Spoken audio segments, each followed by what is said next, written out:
So this is the biggest drop I've seen. It means that a lot of these 10-star votes are not counting.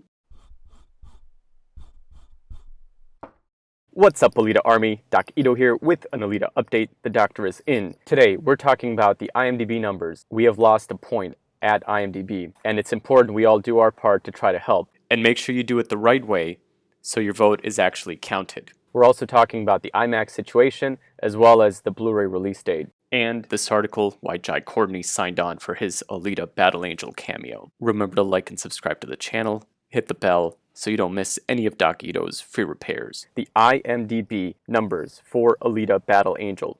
We have dropped down a point. We were at 7.6 and we are now down at 7.5. Foxfire has been doing some good work looking at the IMDb numbers too, and pointing out that the 7.5 is a weighted average. And the actual average is 7.8. What is this weighted average? Well, we don't really know. IMDb says they apply filters to the raw data to eliminate and reduce attempts at vote stuffing by people more interested in changing the rating of a movie than giving a true opinion, and they will not disclose their methods. This probably means that if someone just makes an account and votes for only this movie, it won't really count. They're looking for people that are actually voting on movies all over the place. So I suspect you would have to vote on a bunch of movies for them to take the Alita vote seriously. So if you are going to make an account, vote for at least 10, 20, 30 movies, honestly, including Alita. And consider scrolling down to the user review section and writing a review for the movie. There's some thought this could count more than just a simple vote. I wanted to see how unusual this is, with Alita really at 7.8 but weighted down to 7.5. Lego Movie 2, released around the same time, had a drop from 6.9 to 6.8, so just 0.1. Avatar 7.8, 7.8, so no difference. Last Jedi is really a 6.9. They increased it 0.3. This means they threw out a lot of these 1-star votes. Captain Marvel is really a 7.0. They report a 7.1. They threw out some of the 1-star votes. And The Force Awakens is really a 7.9. It's weighted up to an 8.0. They threw out a couple 1-star votes. So this is the biggest drop I've seen. It means that a lot of these 10-star votes are not counting.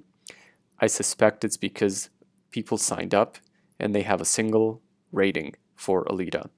So IMDb is going to ignore that if it looks like an account is voting on a single movie. That's my suspicion. I don't know. They might have more advanced ways of filtering this. But looking at what we could do, I think if you rate a few dozen movies, do it honestly, it's going to make your vote potentially count more. Now, some people argue that this doesn't matter, and sure, from a big picture standpoint, it might not make a huge difference, but I think the higher Alita is, the better. We are currently at a 7.5 out of 10 from 84,450 votes. I voted, I gave it a 10. I'm not signed in on this screenshot, but it's very important that we all do this. I'm going to focus on this going forward. A drop is not unprecedented, but it's still not a great thing. On Rotten Tomatoes, we're still at a 94% liked, which is fantastic. An 8.8 user score on Metacritic, but IMDb is probably the most important after Rotten Tomatoes. Whenever a movie gets played or streamed, right next to it, they have the IMDb score, or in a lot of cases they do. And having that score as high as possible is important. This drop, like I mentioned, is not unprecedented.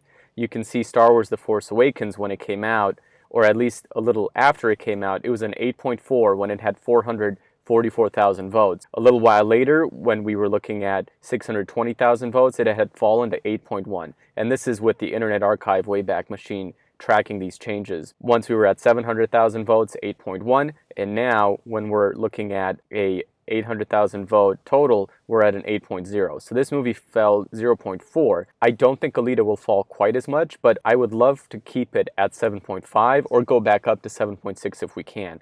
Because 7.5, subconsciously, people are going to think it's a movie between 7.5 and 8.0. If we fall below 7.5, suddenly you're thinking it's a movie between 7.0 and 7.4.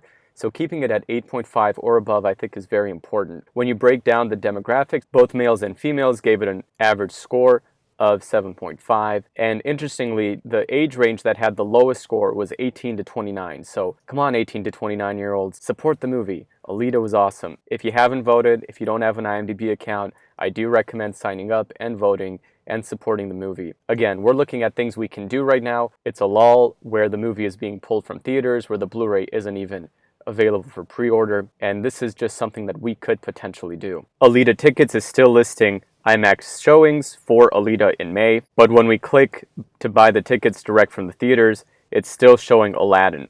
So I still think this is a glitch. Challenger ST spoke to a manager about these bookings, and the manager at AMC thought it looked legit, and he thought it'd be a booking mistake why Alita would be played instead of something more relevant. And I love Shadow Without's response. More relevant? There's some indication that the listing may be pulled. I wouldn't hold my breath, but if it happens, it would be great. I've also got reports of actual Alita trailers being played before Endgame with a potential date of July 20th. Very confusing what this July 20th means, if it's the Blu-ray or potentially a re-release in theaters. It makes no sense, really. I don't see Blu-ray ads before movies. If anyone's seen this trailer, do let us know. I'm probably going to see Endgame tonight, and if I see anything, I'll let you guys know. We've still got nothing on the Blu-ray situation in the US. In the UK, this SK version is still available for July 29th, and Jay Nadia got an update this morning saying the release date was moved from July 29th to July 22nd. This appears to be for the 3D 4K UHD Blu-ray, which was briefly available in the past. That would make me think June 22nd as a potential date for the US release, which was also a rumored date floating around. Another user on Twitter got an email from the UK. It got moved a week forward from August 5th to July 29th. So either July 29th or July 20th, and I anticipate about a month before that in the US. But the fact that we're getting these updates is a good sign that things are happening behind the scenes. This Blu-ray is coming. This Cinema Blend article is mostly based on the Business Insider interview that we already covered in depth, talking about how Jai Courtney decided to join Alita. If you haven't seen it, check out the video for the full details. It's definitely worth a read. They talk about the $500 million number for profitability, which I think comes from a rival studio, so we can dismiss this number offhand, and talks about how the sequel is not a guarantee. It doesn't break any new ground, but the article does talk about how franchises are king in this current cinema landscape, and something like Alita could be very valuable going forward. So feel free to head down to the comments and say something nice supporting Alita. Remember to like and subscribe to the channel. We do not stand by in the presence of evil, and we will keep fighting. Head over to IMDb and vote, vote, vote. We will make this happen. Y'all have a great day. God bless. Doc out.